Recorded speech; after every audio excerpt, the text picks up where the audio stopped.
AITAH for making my husband choose between me and his mistress. I, 21F, and my husband, 20M, have been together for a little over 3 years and have been living with each other for a year and a half. Recently, I found out about an affair he has been having with one of our mutual friends. Let's call the mutual friend Sue. Sue had been friends with him since a few months into our relationships. She would always join us to hang out and play games together and so on. Sue and I became friends quickly, but this is where things take a turn. She started to pull back from wanting to hang out with me, or even both of us together. Sue would claim that she just wanted to hang out with the boys, even though that only included my husband, and how she didn't want to be involved with other girls as it gave her anxiety. Although being bitter about the situation, I understood and gave her the time to hang out with my husband and space away from me. I found out about the affair while my husband was in the shower and left his phone unlocked and in the room with me. She had called him, so I picked up. Without letting me get a word in, she started going off about how he was going to call her when he was in the shower to have sexy time and how she couldn't wait for him to come over to her house tonight. I hung up immediately. I couldn't believe he would do that and thought it was a prank call and left it at that. Until later that night, he had randomly left the house with his computer open. I know I shouldn't have, but I went through their messages as his computer gets his text messages as well. This affair had been going on for about a year, and it's to the point that they are sending lovey quotes back and forth to one another and telling each other they love one another every day. He would also sleep call with her because she was in a bad state of mind very consistently. At first I passed it off as Hun being a good friend, but it eventually made me uncomfortable. He has also been telling her that one day he will convince me to become polyamorous, and so she can come live with us, and we will all be together. I am not poly and have made it very clear to him since the start of the relationship that polyamory was a boundary for me and would never be considered. He has never mentioned anything about him being polyamorous as well during all this time.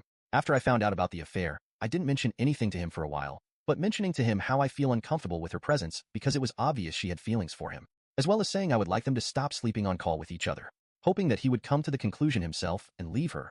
But that didn't happen. It was eating me apart inside, so I finally confronted him about it. He told me he was just being selfish and how he loved both of us. I told him that I had made it clear before we got married that I would never be open to an open relationship or polyamory due to past relationships. He got upset asking how I found out and that I shouldn't be snooping through his stuff. I left the house after that and got a hotel room so I wouldn't be around him while he was so angry. He texted me the next day, asking if we could talk about it all and where we go in the future. After a long talk of why he cheated and what all happened, he told me that he didn't want to lose me and that he would kill himself if he lost me over his mistake. That's when I told him I would not continue to come around to be in his life if he doesn't kick her out of his life. I told him I would be open to fixing things, but would not be able to trust him again with her still in his life.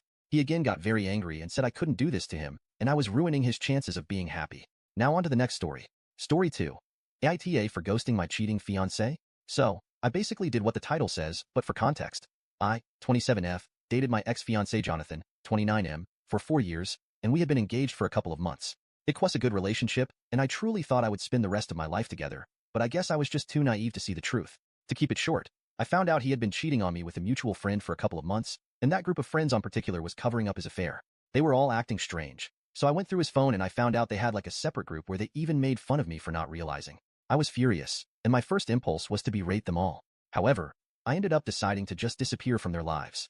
Any confrontation was clearly a waste of time with this people. When he went to work the next day, I packed everything I owned, took all the money I put on our joint account, which was a lot. Since we were paying for our wedding, we were planning a good honeymoon and wanted to buy a house. I blocked them from everywhere, put my accounts on private, changed my number, and I went back to my hometown and stayed with my mom and stepdad. I was so mad I even left my job right away. I told my friends and family what had happened, and then I decided to go on a big trip with some of the money I had put on our joint account. I left for 3 months. I had the time of my life and came back home like 2 months ago. I was able to get a job here, and I decided to start dating again. It's nothing serious, but I have been seeing this nice guy for about a month. I'm just trying to put my life back on track. Anyway, recently my family and friends are telling me that my ex and our ex-mutual friends are bombarding them with texts on social media. They apparently want to know where I am and are asking how I'm doing, and they are saying what I did was childish and I should just talk to them at least. I have no intention of this. For me, it's a closed phase of my life, and I literally did nothing at all. I just left. They will never see my face again or hear from me, and I told my close circle to just block or ignore them.